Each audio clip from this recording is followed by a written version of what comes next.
Bueno, y estamos acá, son las 6 de la mañana y 57 minutos. Amigos queridos, un abrazo enorme. Dianita, ¿cómo estamos? ¿Qué tal, Robert? Amigos televidentes, buenos días. Así es, frío, oiga, yo siento frío. Sí, ya está haciendo frío. Sí, el clima está bastante frío. Odioso. No sé, bueno, son ya exactamente las 6:57. Hoy, jueves 16 de febrero. Se acerca un carnaval. Ah, se acerca el carnaval. Sí, se acerca el carnaval. Hay algunas medidas que se han tomado, evidentemente, para que no abusen, sobre todo de los parques, de las lagunas, se evite tanto daño que año a año hacen los jovencitos cuando se desembocan y pues juegan el carnaval con agua. Igualmente a los carnavaleros que pues lancen bombas, en fin, una serie de presiones para que la sociedad entienda que si les gusta el carnaval, jueguen entre ellos. Entre familias, no hagan daño a extraños y sobre todo, bueno, hagan turismo al interior de nuestro país. Viene un feriadito y estamos cerquita de un feriado de 4 días. Usted lo ha dicho. Bueno, de inmediato vamos con las noticias, qué es lo que está sucediendo en nuestro país.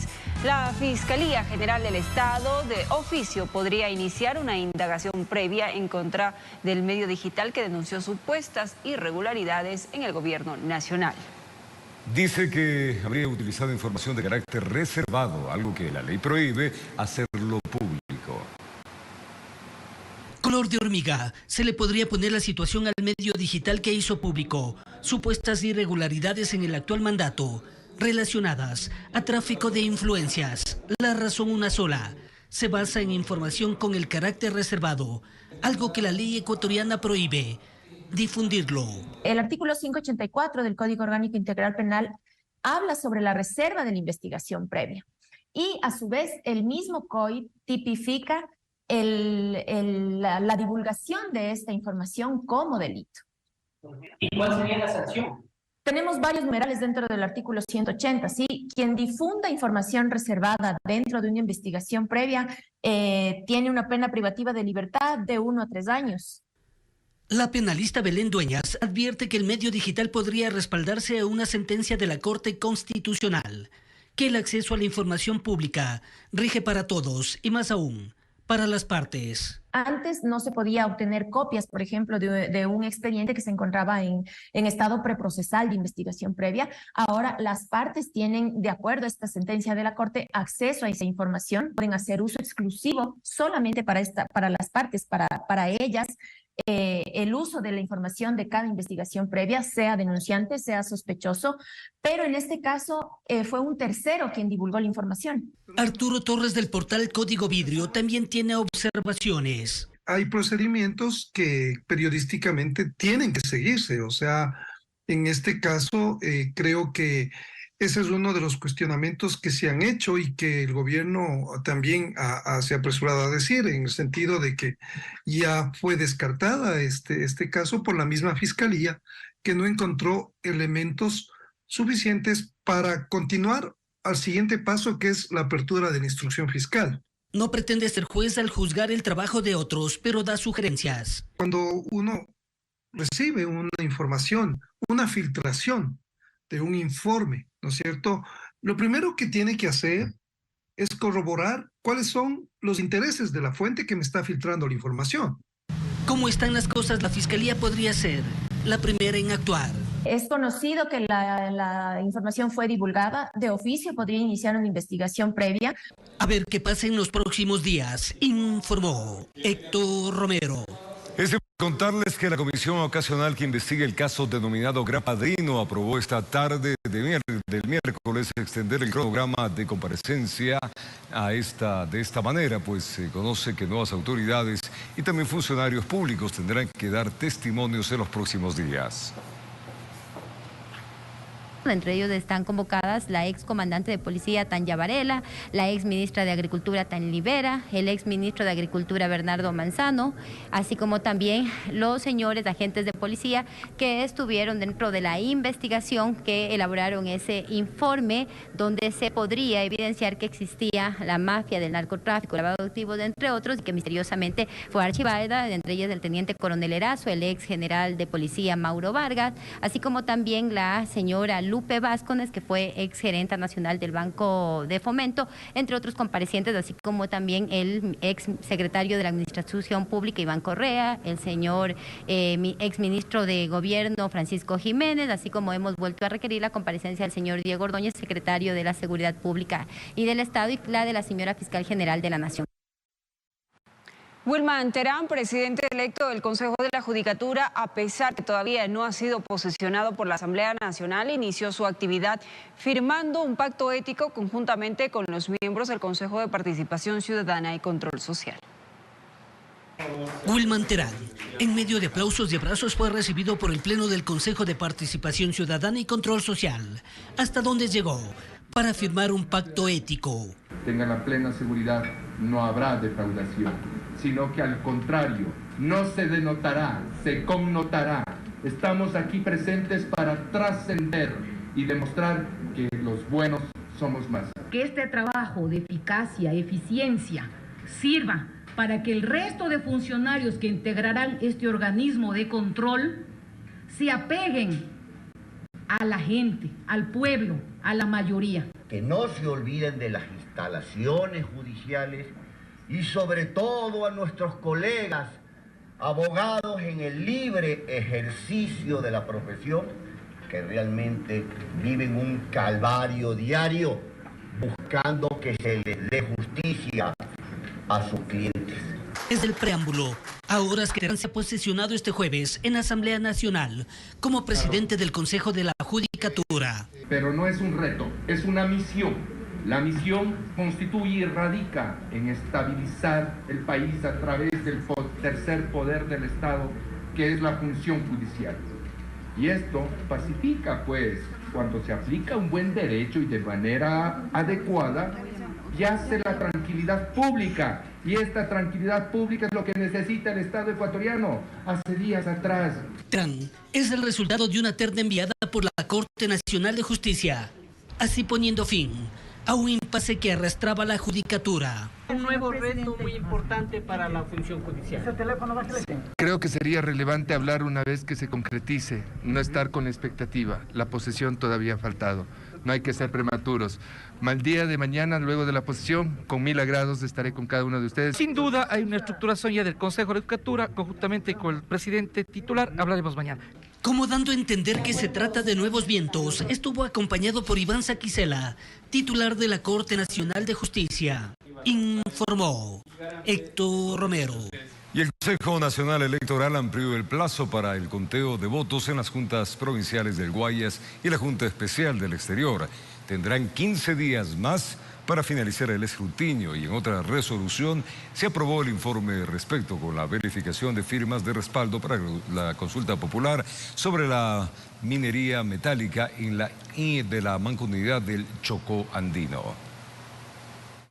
Con 4 votos a favor, el Pleno del Consejo Nacional Electoral aprobó extender 15 días más para la Junta Provincial del Guayas y 10 días para la Junta Especial del Exterior para que se pueda finalizar con el escrutinio. Mi voto a favor de ampliar el plazo solicitado para el escrutinio por parte de las juntas electorales de la provincia del Guayas y la especial del exterior. Por otra parte, también aprobó el informe respecto de la verificación de firmas de respaldo para la consulta popular sobre la minería metálica en la mancomunidad del Chocó Andino, propuesta por el colectivo Quito Sin Minería. Con los antecedentes expuestos, consigno mi voto a favor para que se continúe con el proceso administrativo para la convocatoria consulta popular de la minería metálica en la comunidad del Chocó Andino, siempre a favor de la naturaleza. En este tema se estimó que alcanzó el porcentaje de firmas exigido en la normativa vigente, por lo que se determinó el cumplimiento del requisito de legitimidad democrática. Informó Javier Rosero. El Ministerio de Trabajo emitió un nuevo acuerdo ministerial para regular el teletrabajo en el sector privado. El mismo establece que el trabajador deberá respetar el derecho del teletrabajador a la desconexión durante 12 horas continuas en un lapso de 24 horas. El 23 de diciembre de 2022, el Ministerio de Trabajo emitió el Acuerdo Ministerial 237 referente al teletrabajo en el sector privado. La normativa da varias directrices de cómo se deben manejar empleadores y trabajadores en temas como igualdad y vigencia de derechos, vigencia del teletrabajo, modalidad de teletrabajo, insumos, seguridad y salud. Pero una de las prioridades en esta modalidad de trabajo es el derecho a la desconexión. El artículo 12 de este acuerdo señala en el segundo párrafo: el empleador garantizará el derecho a la desconexión del trabajador, el cual será de al menos 12 horas continuas en un periodo de 24 horas. La experta en temas laborales, Vanessa Velázquez, explica que el artículo tiene un grave error que se contradice con el Código de Trabajo. La ley que rige la materia laboral, el Código del Trabajo, te habla de una duración máxima de la jornada. Y es más, te establece prohibiciones de exceder esa jornada. Y te dice que deben ser 8 horas diarias, 40 horas semanales. En el momento en el que tú lees la disposición del teletrabajo y dice que el derecho a la desconexión, que tiene que ser garantizado por el empleador, tiene que ser al menos de 12 horas continuas, estás desnaturalizando una disposición que tiene mayor jerarquía. En el acuerdo se establece además que el empleador deberá pagar al teletrabajador horas extras en caso de existir. Si existe la posibilidad de trabajar 4 horas suplementarias diarias y que estas 4 horas suplementarias diarias aumentan la jornada de 8 a 12. Pero no nos podemos olvidar que también hay un límite para esas horas, que es un máximo de 12 horas. El tiempo otorgado para implementar todas las directrices que regula el contrato de teletrabajo es de 90 días a partir de la expedición del Acuerdo Ministerial 237 y cada empresa deberá registrar esta vinculación laboral a la Autoridad de Trabajo. Actualmente el Sistema Único del Ministerio de Trabajo registra 163.905 contratos en modalidad de teletrabajo de 13.594 empresas. El documento señala además que el Ministerio de Trabajo realizará los controles y verificaciones necesarias para precautelar el cumplimiento de los derechos de las partes de la relación laboral. Nos hemos contactado con el Ministerio de Trabajo para consultar cuál es la disposición exacta en el tema de desconexión y estamos a la espera de una respuesta. Informó Sara Naranjo. Gracias por estar con nosotros. Tiempo de contarles que por lo menos son buenas noticias. Ecuador cerró el año 2022 con una cifra récord en sus exportaciones no petroleras. A pesar de eso, para el año 2023 no se estima el mismo nivel de comportamiento en el mercado internacional. Datos del Banco Central dan cuenta que al cierre del año 2022 las exportaciones no petroleras superaron los 21.000 millones de dólares. Pese a eso, no todos los sectores productivos corrieron con la misma dinámica. Si bien el sector acuícola ha tenido un crecimiento vertiginoso que le ha permitido prácticamente duplicar las exportaciones de banano, al mismo tiempo, los sectores agrícolas y particularmente el bananero están retrocediendo en valor y en volumen exportado. Lo que se comprende es que las complicaciones se generaron por una desaceleración de la demanda internacional y costos internos propios del país, que dieron como resultado que productos de otras naciones suplan al nacional. Hay otros sectores que desafortunadamente, como compiten con mucha más vehemencia en precios y tienen competidores más agresivos a nivel mundial que cuentan con productos similares, aunque su calidad es definitivamente inferior, hace que los precios se tiren hacia abajo y eso nos ha provocado una pérdida de mercado en los mercados internacionales. De tal manera que el despunte para lograr los 21.071 millones de dólares lo generaron, entre otros, el sector acuícola con más de 7.000 millones de dólares en exportaciones. Otro fue el sector minero, que bordeó los más de 3.000 millones de dólares. La pregunta que surge aquí es que si se podrá tener el mismo resultado en 2023. La respuesta es que no. Los factores son enfriamiento de la demanda global por incremento internacional de precios. Y eso es lo que está haciendo que en este momento la cantidad de producto ecuatoriano que estamos colocando o es menor o colocamos la misma cantidad pero por un menor valor, que es lo que por ejemplo le acaba de ocurrir al sector florícola en este San Valentín. Las exportaciones tienen un efecto dinamizador en la economía nacional, pues las divisas que entran por ese concepto permiten que el país tenga mayor liquidez. Efectos de aquello, existe mayor capacidad de producción, por lo que también se desencadena demanda de empleo. Informó Javier Rosero. Y el Ecuador, por supuesto, en el sector de la construcción, apuesta cada día más a procesos y tecnologías sostenibles y amigables con el medio ambiente. Según sus representantes, estas iniciativas han sido bien recibidas por quienes adquieren una propiedad.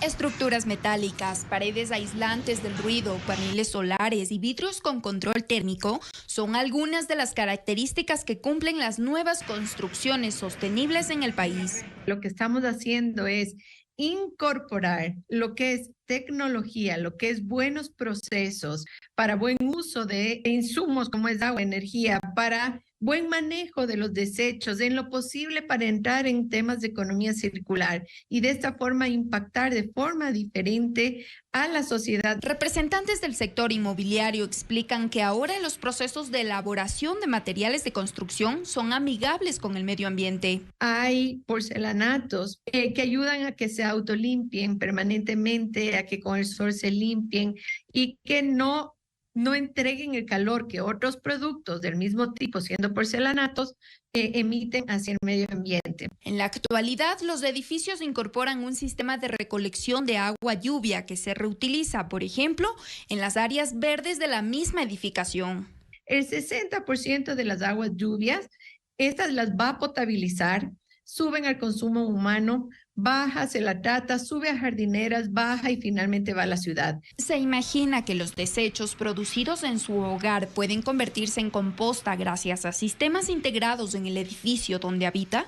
Esto es posible en este tipo de construcciones que conquistan más espacios en el país. Puede tener programas con las zonas rurales, entregar una comunidad de la zona rural y nuestra propia provincia y nuestra propia ciudad, para que esta comunidad pueda tener un insumo agrícola. Y aunque el sector de la construcción admite que se requiere mayor inversión para estas edificaciones, también reconoce que el costo de vida puede disminuir, porque se consume menos agua y energía eléctrica, y sobre todo se contribuye con la conservación del medio ambiente.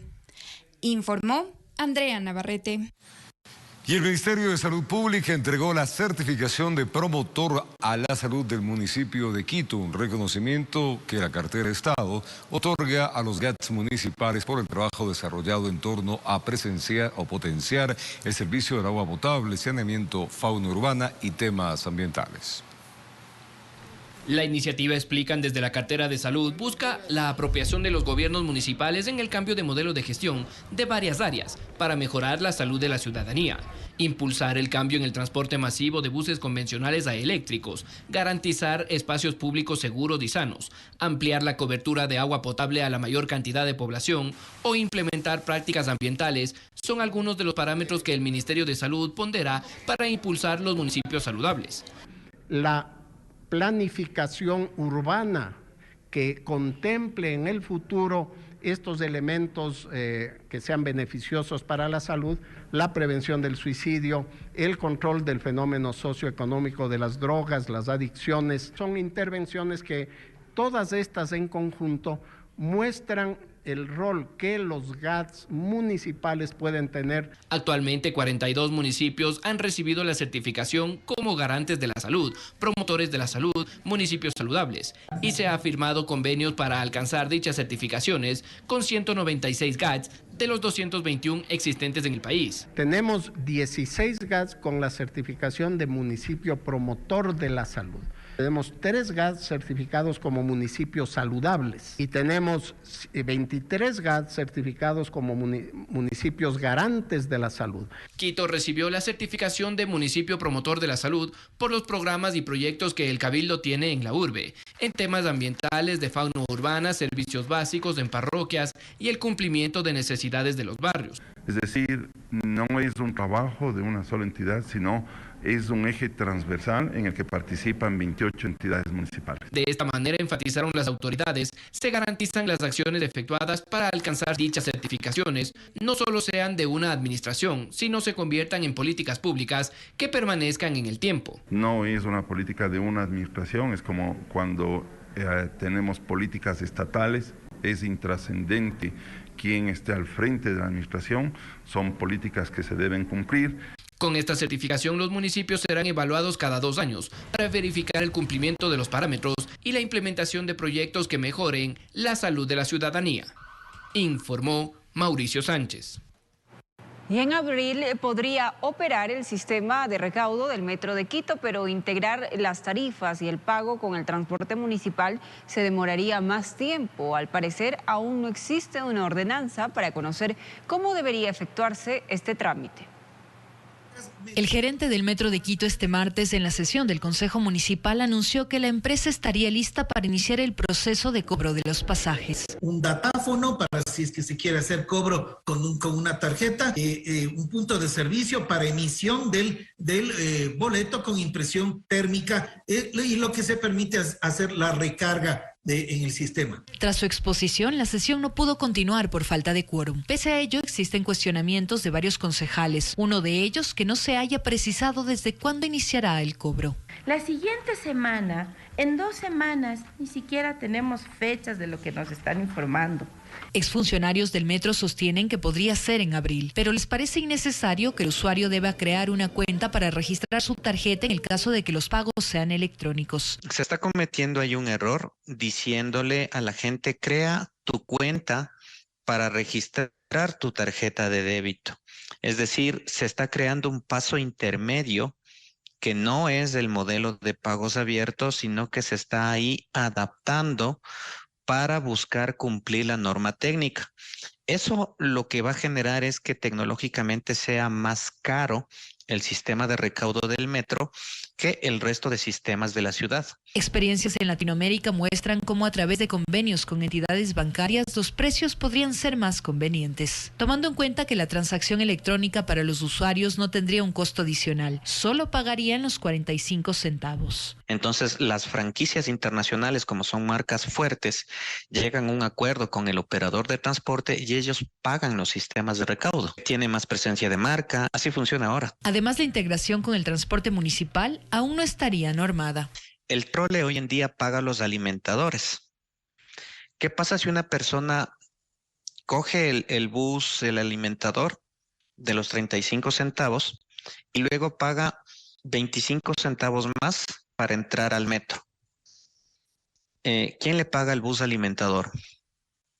No está definido. Representantes del metro enfatizaron que existirán múltiples mecanismos de pago que incluirán poder cancelar en la ventanilla con efectivo, informó Sofía Vintimilla.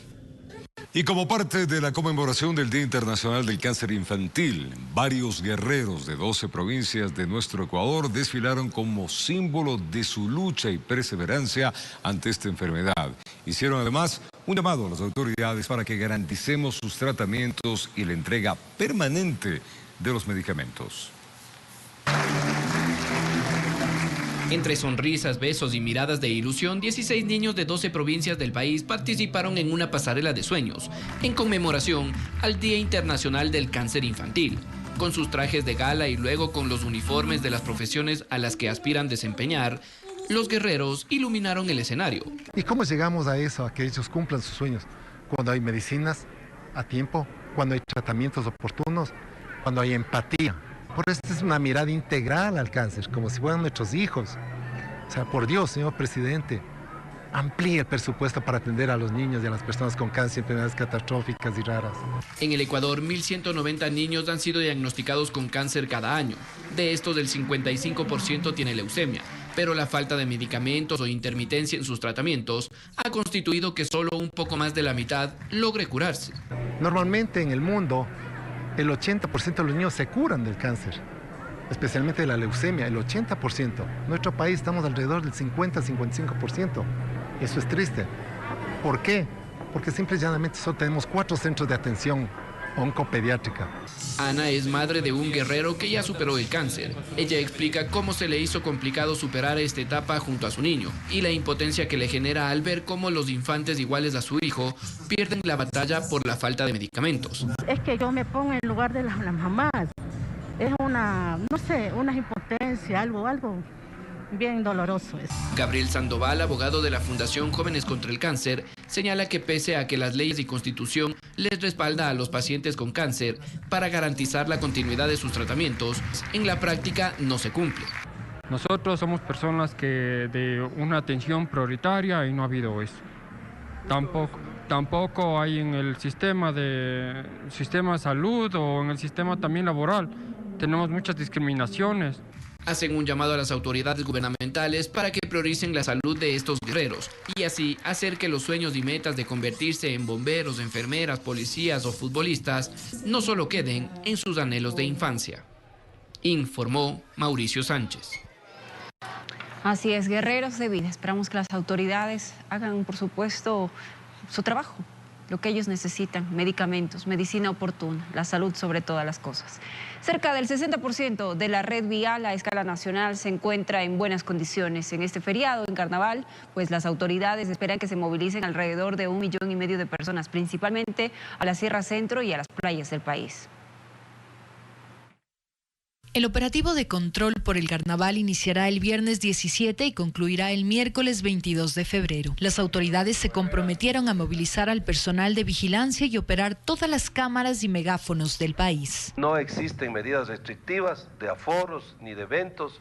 Tan solo, obviamente, si hay eventos masivos, pues pedir a la ciudadanía que utilice de manera responsable la mascarilla. Tiene la voluntariedad de hacerlo, eso se mantiene. 95 mega eventos a escala nacional están programados durante los días de asueto. Sin embargo, la policía aseguró que ubicará a los uniformados en otros puntos de forma simultánea. Conjuntamente con este caso con Intendencia y las respectivas comisarías, a nivel nacional se va a realizar los operativos para retirar a todas aquellas personas que están vivando en el espacio público. La red vial estatal tiene un 60% de carreteras en buen estado. El resto serán monitoreadas. Pocas son las zonas que tienen limitaciones de circulación. Un caso emblemático es la vía o el sector de la Revalos. Hay 3 tramos, el 24, el 27 y el 18. No estoy tan seguro si el 18 o el 19, pero es en ese tramo de la vía desde San Lorenzo hasta Puerto Cayo. En los 4 días de feriado, aquellos establecimientos turísticos formales reducirán 4 puntos el IVA, es decir, solo cobrarán el 8% del impuesto al valor agregado. Como alimentos y bebidas, operación, transporte, alojamiento o intermediación de servicios turísticos. Además, los animales de apoyo o compañía podrán viajar en el transporte público cantonal y provincial. Todas las operadoras deben acoger este reglamento y deben dar las facilidades. En líneas generales, como recomendación, 4 horas en ayuno para las mascotas. Si la mascota pesa más de 10 kilos, debe ir en el asiento contiguo y va a pagar el mismo pasaje que en este caso paga el usuario. Cifras gubernamentales establecen que se movilizarán cerca de 1,5 millones de personas por el país. Los destinos de mayor demanda están en la Sierra Centro y el perfil costanero, informó Sofía Vintimilla.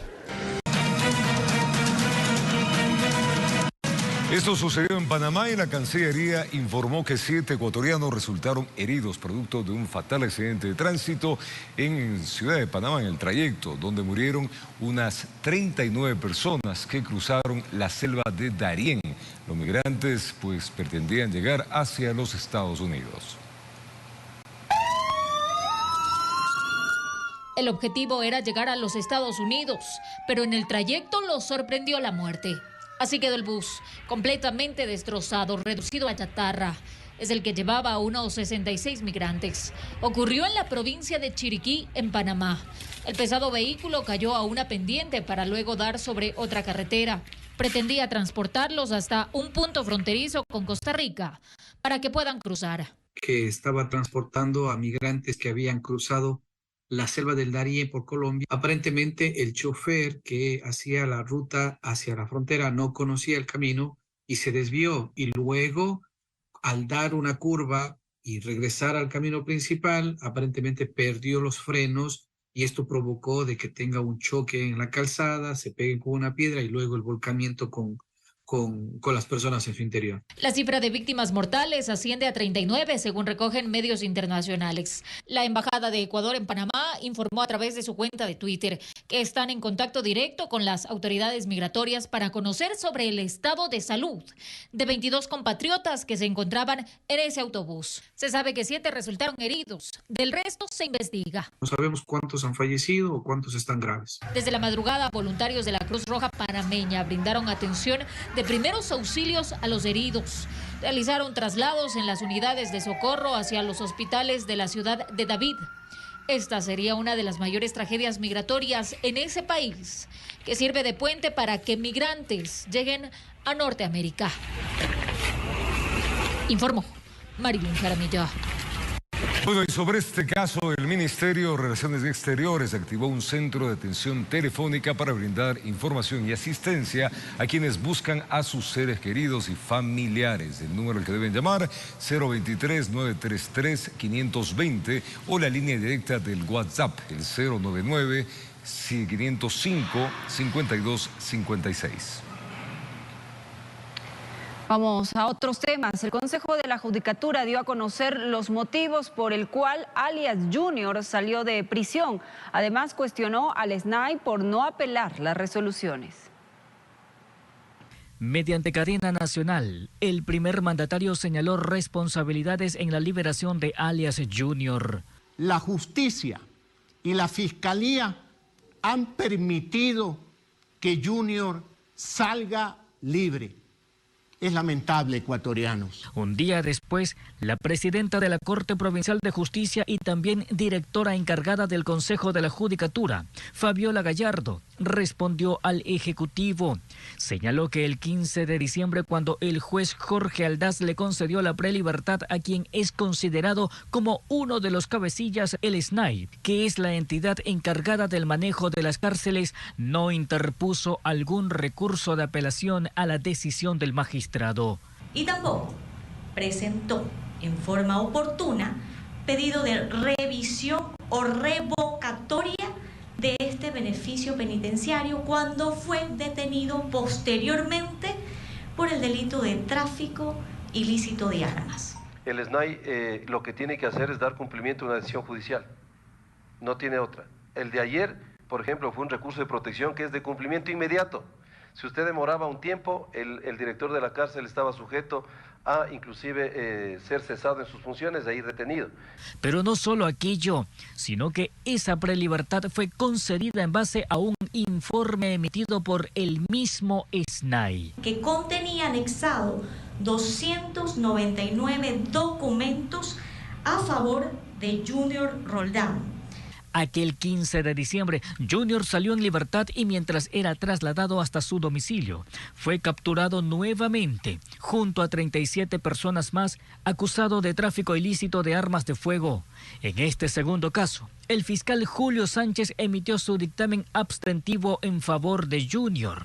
Por ese motivo, una jueza de La Aurora resolvió el sobreseimiento. Ante la falta de acusación fiscal, de acuerdo a la normativa constitucional y legal, el juez debe sobreseer. Al no existir una orden de prisión en su contra, no podía seguir en prisión y con esa base, una jueza concedió el habeas corpus a Junior Roldán. La jueza Espléndida Navarrete concedió su libertad por considerar que se encontraba arbitrariamente detenido. Esto es porque ya no pesaba ninguna orden judicial de encarcelamiento. Sin embargo, la magistrada señaló que de manera interna se procederá a un análisis del expediente que permitió la prelibertad a Junior el 15 de diciembre pasado. Informó José Morales.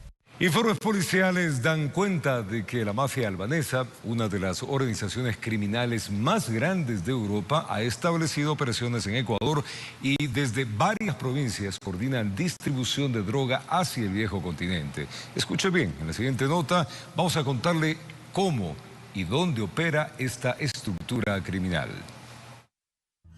El narcotráfico y la trata de personas son la especialidad de la mafia albanesa, una de las organizaciones criminales más temidas de Europa, que según reportes policiales ya estaría operando en Ecuador. La mafia albanesa como tal, pues no solo tiene o se dedica exclusivamente al tema de narcotráfico, se habla también de trata de órganos como un elemento y también se habla de minería ilegal. La mafia albanesa llegó a nuestro país en 1990 y en los últimos 10 años ha incrementado significativamente sus operaciones. Reportes de inteligencia señalan que este grupo criminal coordina casi todos los envíos de droga de Ecuador hacia Europa. Estamos considerados, de acuerdo al informe de Naciones Unidas, como el segundo país más importante en distribución de narcóticos por debajo de Brasil. De Guayaquil, que es el más importante, salen 364 toneladas desde el puerto de Guayaquil al mundo entero. Entonces, una gran cantidad de ellas va a parar al puerto de Amberes, y por eso la preocupación de las autoridades belgas. Una de las características distintivas de esta mafia, indican, es su capacidad de penetración en las instituciones gubernamentales para evitar todo tipo de control estatal. La necesidad que tienen estas organizaciones de garantizar su negocio lleva a que se les vuelva muy sencillo, muy fácil buscar oficiales en policía, en Fuerzas Armadas, que estén dispuestos a venderse, ¿no?, para comenzar a operar a favor de las organizaciones. Analistas sostienen que esta mafia cuenta con el apoyo de varios carteles mexicanos para operar en Ecuador. La mafia albanesa trabaja en coordinación con los dos carteles, cartel de Sinaloa y cartel Jalisco Nueva Generación. No hay ningún problema con ellos con relación a quién le produzca o quién le proporcione la droga. Combatir la acción criminal de grupos transnacionales, indican, es un trabajo complejo que depende en gran medida de la acción transparente de la justicia y las fuerzas del orden. Informó Álvaro Terán. 45 días más solicitó para elaborar un informe para el primer debate sobre la reforma parcial a la Constitución para que las Fuerzas Armadas apoyen a la Policía Nacional. 45 días más. Veamos. La Comisión de Enmiendas Constitucionales solicitó 45 días más para poder presentar el primer informe sobre la reforma parcial a la Constitución, que pretende que las Fuerzas Armadas den su apoyo a la Policía Nacional en la lucha contra el crimen organizado, propuesta que fue presentada por el gobierno de Guillermo Lasso. Es necesario profundizar el tema, porque es una reforma parcial a la Constitución, no es cualquier documento, por un lado. Por otro lado, quién sabe que tampoco no nos tomemos los 45 días que planteó y que se aprobó, si no sean menos. El plazo venció el pasado 14 de febrero y por ello se solicitó la prórroga. Vamos a hacer una sesión más de comparecencias. Estamos invitando al nuevo ministro de Gobierno, Henry Cucalón, y también al presidente de la CONAIE y dos decanos de las facultades de Derecho. Todavía eso están por definirse. Y con eso cerraríamos ya el tema de comparecencias, porque hasta el momento hemos tenido 24 en total de comparecencia entre autoridades y técnicos jurídicos y derechos humanos. Aseguran que en el análisis lo que se busca es garantizar que en esta facultad que se le otorgue a las Fuerzas Armadas no se vulneren derechos. Es una línea muy fina que tenemos que saber caminarla, y de ese lado nosotros podemos hacer un informe que realmente vaya al contexto que estamos viviendo en el Ecuador, darle una solución al pueblo ecuatoriano, pero como le dije, respetando la parte técnica, jurídica y de derechos humanos. Informó Valeria Navarro.